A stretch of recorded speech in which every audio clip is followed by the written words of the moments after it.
नमस्कार, मैं परविंदर गिरी स्वागत करता हूं आपका सिटी एक्सप्रेस न्यूज में। आज हम मौजूद हैं नगला हुकम सिंह में। आपको बता दें, नगला हुकम सिंह में जेवर में एयरपोर्ट बनने जा रहा है। दूसरे चरण में जो गांव विस्थापन होंगे उसमें एक गांव नगला हुकम सिंह भी है। नगला हुकम सिंह में आज मेरठ मंडल आयुक्त कमिश्नर सेल्वा कुमारी जे यहाँ पे मौजूद है। यहाँ पे जो जनसंवाद है वो करने पहुंची है। यहाँ पे हर गांव में जो एयरपोर्ट से जो प्रभावित गांव हैं, जो किसानों की जो परेशानी है, जो मांगे हैं बरकरार, इस तरीके से मांगे चलती रहती हैं, उनका समाधान करने के लिए कमिश्नर मैम पहुंची हैं। हम बात करते हैं कमिश्नर मैम से कि किस तरीके से इन किसानों का जो प्रॉब्लम है वो सॉल्व हो पाएगी। स्वागत है आपका। मैम, क्या कहोगी आप आज के प्रोग्राम में? हर गांव में जैसे जो एयरपोर्ट में जो गांव जा रहे हैं उनको लेके हर गांव में आप पहुंच रही है और जो किसानों की जो समस्या है उनका विस्तारण कर रही है बरकरार। क्या कहना है आप आज के बारे में?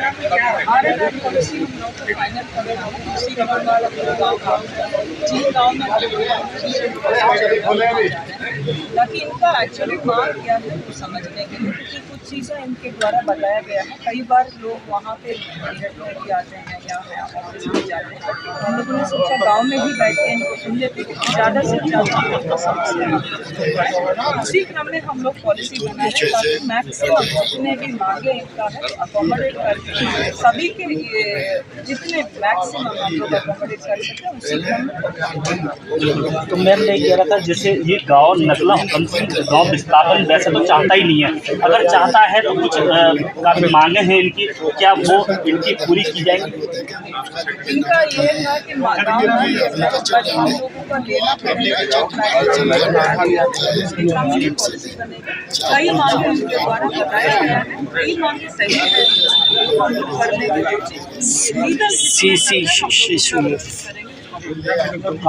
एक लास्ट और सवाल रहेगा मैम आपसे। काफी सवालें हैं, काफी मांगे हैं इनकी। सबसे मेन मांग ये है जो लड़की 18 साल से कम आयु में 15-16 साल की आयु होती है और उसके बाद में जब 18 पे आ जाएगी तो किस तरीके से थोड़ा सा उसके जो मुआवजा मिलेगा, उसको जो पैसे मिलेंगे क्या मिल पाएंगे? क्योंकि बेटियां कह रही है कि हमें बराबर 18 साल का ही इसमें प्रोविजन है। एक्ट में जो है स्ट्रिक्टली एक्ट का फॉलो करेंगे, एक्ट से हट के हम नहीं कर पाएंगे, क्योंकि इसके बाद जुडिशियल रिव्यू भी होगा, फिर वो स्क्रैप आउट हो जाएगा। तो इलीगल हम लोग कुछ नहीं कर पाएंगे, लीगली जो रूल्स में है उसको बिल्कुल अकोमोडेट।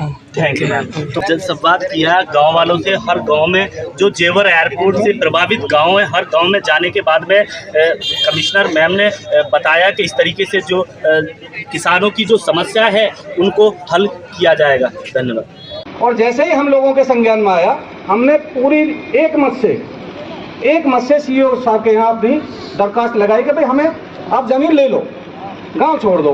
मैडम आप भी जानती हैं, ये ग्रामीण भी आप जानती हैं कि इनकी जो रोजी रोटी है दो तरीके से चलती है। एक तरीका है हम खेती करते हैं, उसमें से कुछ कमाते हैं, चार दाने, चार में से दो बेकाते हैं, दो हम खा लेते हैं, वो हमारा अब खत्म हो जाएगा। एयरपोर्ट में यहाँ आपको यहाँ पे देख कर बताइए जरा, लगभग गांव की सारी आबादी है, आपको लग रहा है एयरपोर्ट में से कोई नौकरी कर पाएगा? मैं एयरपोर्ट अथॉरिटी ऑफ इंडिया में हूँ madam, assistant general manager in air traffic control. मुझे एक भी आदमी ऐसा दिखाई नहीं देता जो टेक्निकली फिट हो एयरपोर्ट में लगने के लिए। तो इनकी आजीविका का क्या होगा? दूसरी आजीविका का हमारा जो साधन है वो है पशुपालन के लिए जगह चाहिए होती है, या हम लोग चलाना जानते हैं ट्रैक्टर, बुग्गी, उनके लिए भी जगह चाहिए होती है, वो सब हमसे छिन जाएगा। तो मैडम अगर हमारी जमीन विकास के लिए जा रही है, देश के लिए जा रही है, बलिदान करने को तैयार है, लेकिन हमें तो बलिदान मत कीजिए, हमें तो छोड़ दीजिए। हम तो कम से कम हमारे आगे की जो पीढ़ियां हैं वो आराम से रह पाएँ, कुछ किराया आ जाएगा, कुछ ट्रैक्टर चला लेंगे, कुछ बुग्गी चला लेंगे, 2-4 भैंस पाल लेंगे, कम से कम बचे तो रहेंगे। आपको भी पता है आर साइड पर आज क्या स्थिति है, 70% लोगों के मकानों पे छत नहीं पड़ी है, तो वो बर्बादी है। तो मैं तो ये कहता हूँ मैडम, थोड़ी सी अगर एयरपोर्ट के प्रोजेक्ट को हल्का सा टिल्ट करने से, हल्का सा कुछ संशोधन करने से 6 रनवे बन रहे हैं, 6 में से 1 की लंबाई, तो अगर 200 मीटर कम रहेगी तो आप भी जानते हैं कोई फर्क तो पड़ने वाला नहीं है।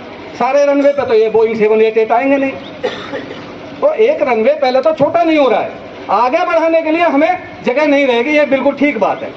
लेकिन सारे रनवे की लंबाई बढ़ाई जाएगी, वो अतिशय हास्यास्पद है और अतिशयोक्ति है वो तो।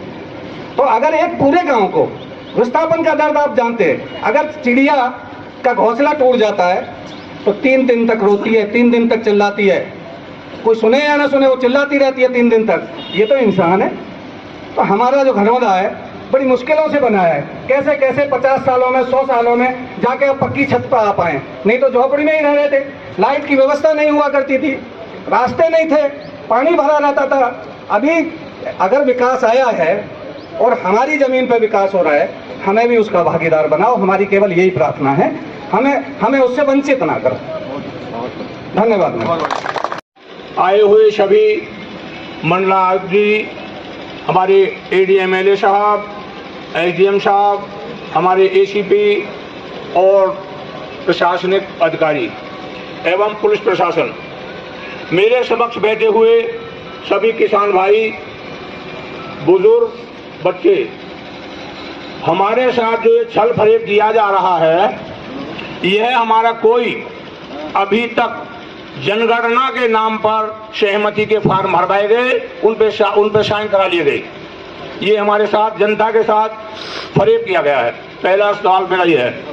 दूसरे, हम लोग विस्थापन नहीं चाहते और हमको संतुष्ट भी किया गया था। हमारे ADM साहब बैठे हैं, इन्होंने पहले कहा था कि 99.9% आपको विस्थापन नहीं किया जाएगा। इसके बाद विधायक जी ने भी वहाँ जब मीटिंग हुई थी DM साहब के साथ, वहाँ ACO सबसे, वहाँ कहा था कि नंगला हुकुम सिंह का विस्थापन नहीं हो रहा है, डॉक्टर साहब बैठ जाइए, आप मत बोलो। अर्थात इसके बाद ठीक है, विस्थापन हो रहा है, तो विस्थापन का अर्थ क्या है मैं आपसे पूछना चाहूंगा। जो मेरी संज्ञान में आया, विस्थापन का अर्थ है किसी चीज को यहाँ से उठाकर यहाँ रखना। इसका मतलब ये नहीं जो जियो आपका पहला आया हुआ है उसमें जो जमीन जिसकी आबादी बनी हुई थी उसकी छत ना पर उसका आधा प्लॉट दिया गया, आधा हमारा वहां चला गया और आधा जो बचा उसका हमें दिया गया, उसकी भी कोई रजिस्ट्री नहीं की गई। जबकि जब हमसे लिया जा रहा है तो हमारी भी रजिस्ट्री होनी चाहिए थी। रजिस्ट्री के नाम पर उसको बोल दिया 3 साल बाद रजिस्ट्रियां होंगी। उसके बाद 3 साल बाद जो रजिस्ट्रियां होंगी तो उसमें 4500 रुपया मीटर का हमसे डेवलपमेंट चार्ज लिया जाएगा। जो जमीन आपने वहां ली है वो 2000 रुपये में खरीदी और हमसे 4500 रुपये, ये कौन सा न्याय है? तो हमारा तो यही आपसे अनुरोध है, हमारा पूरा प्रशासन यहाँ बैठा हुआ है कि किसान के साथ छल फरेब न किया जाए, विस्थापन को विस्थापन के तरीके से किया जाए। अगर हम पहले सेक्टर 30 में थे, सेक्टर 29 के बराबर यहाँ रोड जो है उसके बराबर गांव लगा हुआ है, हमारी जमीन सेक्टर 30 में थी, उसको बदलकर जो हमारी अथॉरिटी है अपना बिजनेस चलाने के लिए इसको एयरपोर्ट में दे दिया, जबकि एयरपोर्ट की जमीन पूरी हो चुकी है, उस पर काम चल रहा है, पूरा डेवलप चल रहा है। तो ये जो विस्थापन ही है तो विस्थापन को विस्थापन के रूप से किया जाए। मंडल की सुपर अधिकारी हैं, तो मंडल की जो सुपर अधिकारी हैं, हम ये सोच के आए हैं कि ये हर हालत में हमारी, क्योंकि जब विस्थापन होता है एक चिड़िया भी एक घोंसला छोड़ के जब दूसरी जगह जाती है तो उसे कष्ट और प्रभावित तो होती होती है। तो आज हमने कोशिश तो ये की थी कि हमारा गांव बस जाए, लेकिन मैडम किसी परिस्थिति की वजह से प्रशासनिक अधिकारियों ने, वैसे तो ये हुआ कि बीच बीच में हमें आश्वासन देते रहे कि आपका गांव बस जाएगा, और एक साइड जो उस हिसाब से उसमें रोड डाल रही है उस साइड को हटा करके हम दूसरी जगह जो है सेटलमेंट कर देंगे आपके यहाँ जगह। लेकिन पता ना क्या हुआ, हम ज्यादा मतलब उसमें तो नहीं आए, लेकिन हुआ ये कि वो मामला खत्म हुआ और खत्म होने के बाद में गांव उठने की बात आ गई, और गांव उठने की बात आ गई तो गांव अब आपके हम सबके सामने ये है ही कि गांव का विस्थापन की जो प्रक्रिया है वो चालू हो गई, हर तरह से चालू हो गई है। तो अब तो ये रहा कि हमने माननीय मुख्यमंत्री जी के यहाँ भी हमने ये बात रखी थी मैंने कि स्थिति ऐसी है यदि हमारा काम बच सके, क्योंकि एयरपोर्ट के बगल में एक साइड में आया हुआ एयरपोर्ट इधर है और यमुना एक्सप्रेस भी इधर है, और एक साइड में हमारा काम आया हुआ है, यदि बच सके तो कोई दिक्कत नहीं, आप इसे बच पाओ। आप लोगों की भावनाएं और अपेक्षाओं को सुनने के लिए आपकी बीच आई हुई है, और शायद पहली बार ऐसा हुआ हो। तो कुछ बातें आप लोगों ने उठाई हैं आरआर स्कीम को लेकर के, पहले चरण की बातों को लेकर के। पहले चरण की जो कुछ दिक्कतें रही हैं, दूसरे चरण में हम लोग उसको दूर करने का प्रयास कर रहे हैं। एक आप लोगों की मांग थी कि दूसरे की जमीनों में 50-50 साल से मकान बने हुए हैं, उन लोगों का क्या होगा। तो मैं आपको आश्वस्त करता हूँ कि नई स्कीम में हम लोग जिनके मकान हैं हम उन्हीं पे विचार करेंगे और उन्हीं को हम प्लॉट देने का काम करेंगे, चाहे वो दूसरे की जमीन में बसा हो। अगर 50 साल से बसा है तो वो उसी का माना जाएगा और इसमें हम लोग कोई भी भेदभाव नहीं करेंगे। इस बात के लिए आप लोग निश्चित रहें। पुत्र और पुत्री को जो हमारा अधिनियम समान अधिकार प्रदान करता है उसका हम लोग अक्षरशः अपनी आरआर स्कीम में पालन करेंगे। पुत्र और पुत्रियों के लिए जो भी हमारी कट ऑफ डेट से 18 वर्ष को पूर्ण करेंगे और बालिग होंगे अविवाहित पुत्रियां, तो उनको हम वही अधिकार प्रदान करेंगे जो हम बालिग पुरुष सदस्यों को देते हैं। आप लोगों ने स्वामित्व के बारे में कहा है, तो वो प्रक्रिया हम लोगों की चल रही है और डॉक्टर साहब को शायद भ्रम है। सरकार ने ये एक्ट में प्राविधान किया है कि जब भी हम आपको कहीं विस्थापित करते हैं तो जो विस्थापन स्थल है, जो आवासीय भूखंड पे हम आपको स्वामित्व देंगे, उसके पूरे स्टैंप का भार हमारा अर्जन निकाय वहन करता है। इसलिए आप लोगों को उससे चिंतित होने की कोई आवश्यकता नहीं है। मैम के निर्देश पर प्रथम चरण में स्वामित्व देने के संबंध में कार्रवाई त्वरित गति से चल रही है। आंगन भी हम लोगों ने कर लिया है। कुल लगभग 18 करोड़ कुछ लाख रुपए अर्जन निकाय पे भार आ रहा है। जो 3069 प्लॉट हम लोगों ने दिए हैं और उसकी हम लोग डिमांड कर रहे हैं, वो अर्जन निकाय ही भार वहन करेगा और उसके बाद रजिस्ट्री करने की कार्रवाइयाँ प्रथम चरण के विस्थापित परिवारों के संबंध में शुरू हो जाएंगी। जो आप लोगों ने जनगणना में देखा होगा कि हम लोगों ने कुछ कॉलम्स रखे थे विधवाओं के लिए भी, विकलांगों के लिए भी। जनगणना के माध्यम से हमारे पास ये आंकड़े आ गए हैं कि विधवाएं हमारी माताएं बहनें कितनी हैं या हमारे दिव्यांग कितने भाई बहन हैं। तो एक्ट भी ये व्यवस्था करता है कि ऐसे लोगों को हर काम में, चाहे विस्थापन में, चाहे प्लॉट में, चाहे अन्य चीज़ों में प्राथमिकता प्रदान की जाएगी और उनको वही लाभ प्रदान किए जाएंगे जो अनुमन्य है। तो उन्हें भी वो सब सारी चीज़ें मिलेंगी, उसकी आप लोगों को चिंता करने की जरूरत नहीं है। वो प्राविधान भी है और हम लोगों के पास आंकड़े भी आ गए हैं आप लोगों के सहयोग के कारण। विस्थापन स्थल के लिए डॉक्टर साहब ने कहा कि विस्थापन स्थल कहाँ बसोगे, एक भ्रांति थी। आप जानते हैं यहाँ पे विस्थापन स्थल को लेकर के फरीदा कट, कोई मॉडलपुर, कोई इस तरह की बात कर रहा था। लोगों की भावनाओं का समादर करते हुए मैम के निर्देश पे और हम लोगों ने एक सबकी इच्छाओं और अपेक्षाओं के अनुसार विकल्प का स्तंभ दिया था और लगभग इस गांव के 99% लोगों ने फरीदा कट को ही अपना ऑप्शन चुना है। तो फरीदा कट पे आप लोगों के विस्थापन के लिए अवसर हम लोगों ने चिन्हित कर लिया है और आप फरीदा कट के ही जाएंगे, अपनी अपेक्षाओं के, अपनी जनभावनाओं के अनुरूप ही जाएंगे। उसमें कोई आप लोगों को कोई संशय नहीं होना चाहिए। और हम जब अपनी आरआर स्कीम आपके बीच लेकर के आएंगे लोक सुनवाई के लिए, तो उसमें फरीदा कट का स्थल, किस ग्राम की कितनी जमीन, डाटा नंबर, वो सारा लेकर के हम शेड्यूल बी में आते हैं और आपको स्पष्ट बताएंगे कि आप यहाँ पे जा रहे हैं और वो स्थान ये है मैप में और उसमें इन गाँव की इतनी जमीनें ली जा रही हैं। तो 120 हेक्टेयर जमीन हम लोगों ने चिन्हित किया है। आपका भी गाँव मैक्सिमम 99% चाहता है। कुरैल में भी 85% लोगों ने अपना विकल्प फरीदा कट को ही चुना है। रनेरा गांव में हमारी 20% आबादी जनगणना हुई है, 80% की जनगणना नहीं हुई है। वो मॉडलपुर की डिमांड को लेकर कर रहे थे लोग। तो 80% जो हम लोगों ने आकलन किया है, ये मान के किया है कि मॉडलपुर जाना चाहते हैं, तो मॉडलपुर में हम लोगों ने 60 हेक्टेयर भूमि चिन्हित कर ली है विस्थापन के लिए। इसलिए विस्थापन स्थल को लेकर के आपके मन में कोई भ्रांति नहीं रहनी चाहिए। आप जहाँ चाहते हैं वहीं जाएंगे। मैम के भी निर्देश है कि लोगों को जहाँ हटाया जा रहा है वहाँ उनकी भावनाओं का हम लोगों को ध्यान रखना है और उसके लिए पूरा प्रयास किया जा रहा है। तो उसमें कोई आप लोगों को दिक्कत नहीं होनी चाहिए। और बाकी चीज़ें जो आपकी हैं 7% आवासीय भूखंड उखंड के लिए प्राधिकरण संबंधित हो, प्राधिकरण की मैम ने बैठक बुलाई है आज, वहाँ पर ये बातें रखी जाएंगी। जो पुरानी जमीनें प्राधिकरण ने आपकी ली होंगी उनके सापेक्ष आपके 7% आवासीय भूखंड नहीं मिले होंगे, तो उस संबंध में आप लोग कह रहे हैं, तो उसके लिए बैठक बुलाई, उस बैठक में इस विषय को उठाया जाएगा। और जो विद्युत विच्छेदन वाली आप बात कर रहे हैं, आप इस प्रथम चरण में विस्थापन को लेकर के बात कर रहे हैं, तो हम अपनी स्थिति में डाल रहे हैं इस बात को कि आपका विस्थापन स्थल पे विस्थापित तभी किया जाएगा जब आप वहाँ पे, हम आपको यहाँ से छत तभी छीनेंगे जब वहाँ की छत की व्यवस्था हो जाएगी, जब हम आपको आवासीय भूखंड आवंटित करके कब्जा दे देंगे और कब्जा देने के बाद निर्धारित अवधि इसमें उल्लेख कर देंगे कि उतनी अवधि में आप लोग अपना छत बना लें, तभी आपको यहाँ जब विस्थापित किया जाएगा। प्रथम चरण में चूंकि टाइम लाइन्स थी इसलिए दिक्कतें आई थी, द्वितीय चरण में हम लोग उसको बारीकी से देख रहे हैं कि इस प्रकार की किसी प्रकार दोबारा पुनरावृत्ति न हो परेशानी की, और हम लोग पूरा ध्यान रखेंगे।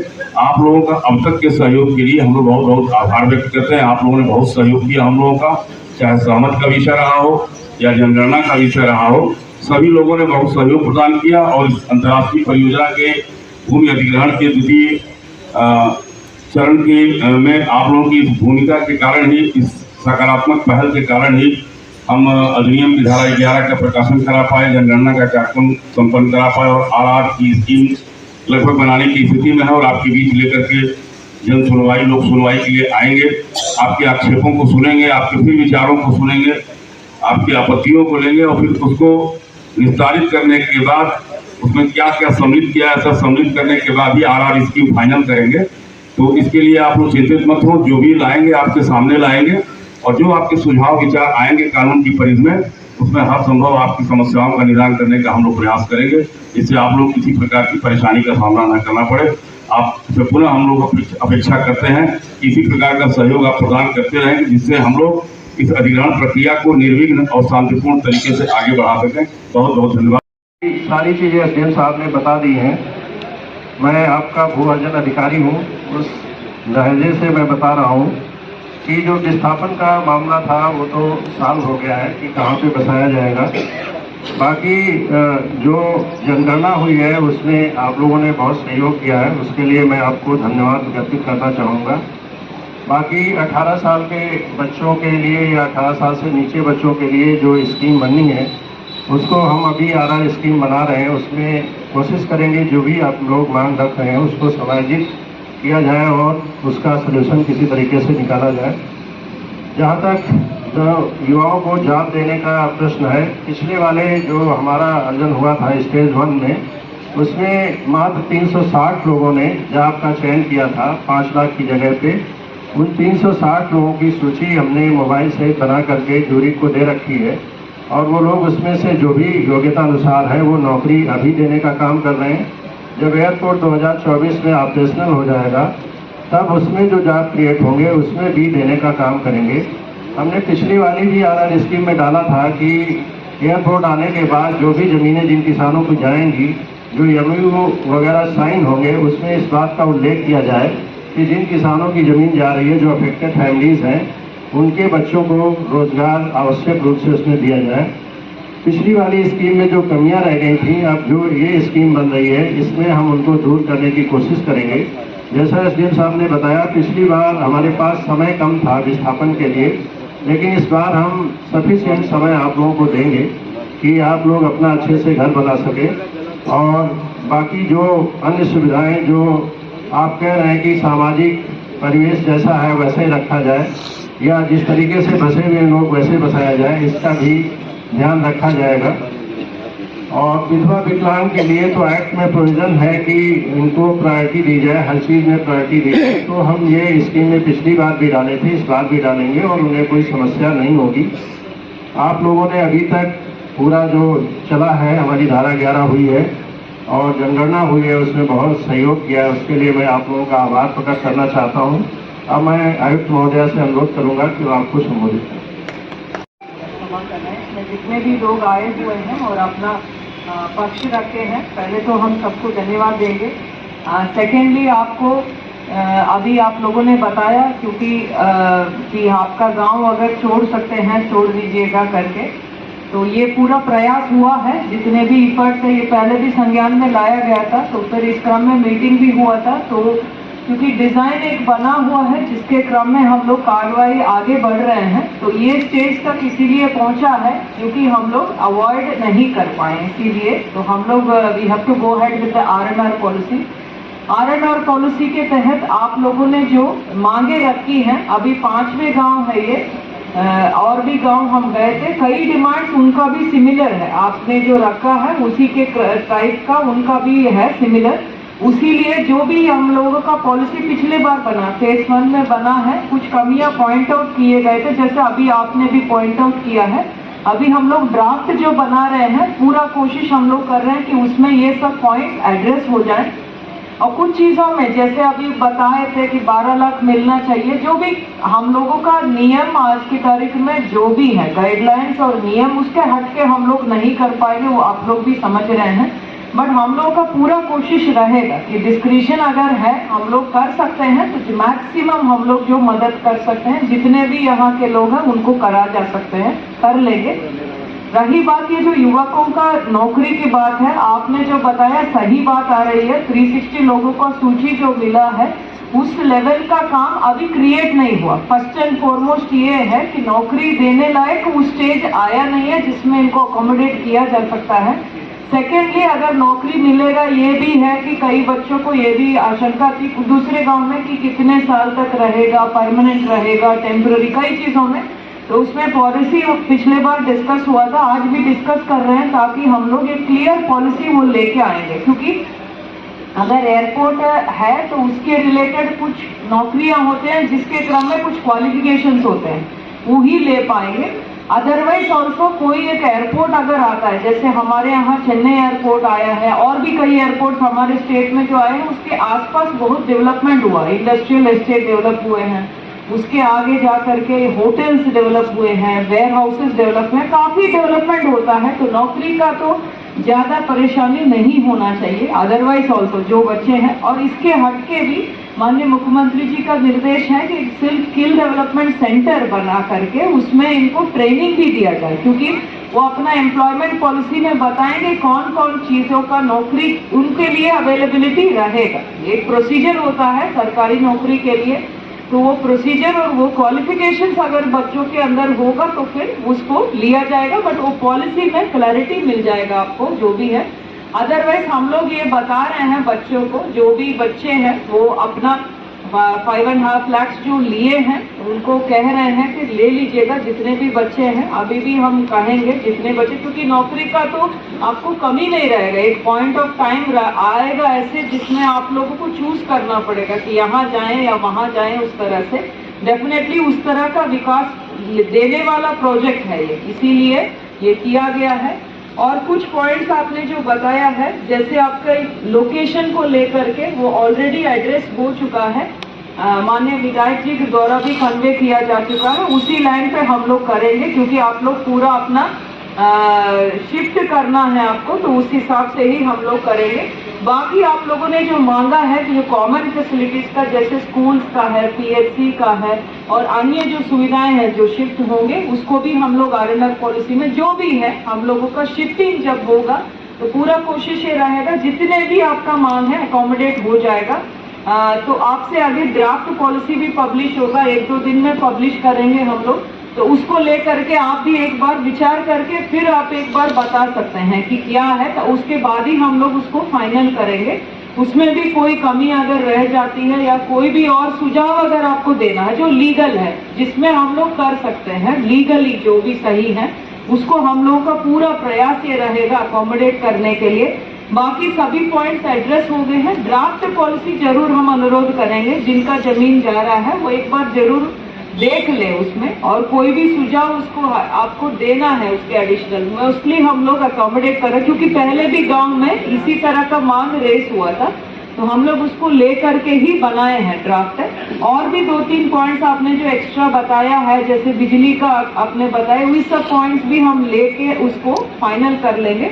बस अनुरोध ये रहेगा, क्योंकि अभी तक ये प्रोजेक्ट का जो भी आपने कोऑपरेशन दिया उसके क्रम में हम लोगों को भी कॉन्फिडेंस हुआ है। यहाँ पे जितने भी प्रशासन के अधिकारी काम किए हैं आपके बल पे ही काम कर रहे हैं। तो अनुरोध अगेन ये रहेगा कि लास्ट तक, क्योंकि एयरपोर्ट आएगा तो आपको भी प्रेस्टिजियस है, पूरे हमारे उत्तर प्रदेश के लिए बहुत प्रेस्टिजियस होगा। दिल्ली के बराबर एक एयरपोर्ट बन रहा है, तो बहुत ही प्रेस्टिजियस चीज़ है। आपका सहयोग आगे भी हम लोगों को जरूरत पड़ेगी, बस ये सहयोग बनाए रखिएगा। मैक्सिमम लीगली हम लोग जो कर सकते हैं, जितने भी आपका मांग पूरा कर सकते हैं, हम लोग का 100% प्रयास ये रहेगा सभी मांगे आपका पूरा हो, ताकि मिनिमम डिफिकल्टी आपको होगा रीसेटलमेंट के समय पर। Thank you.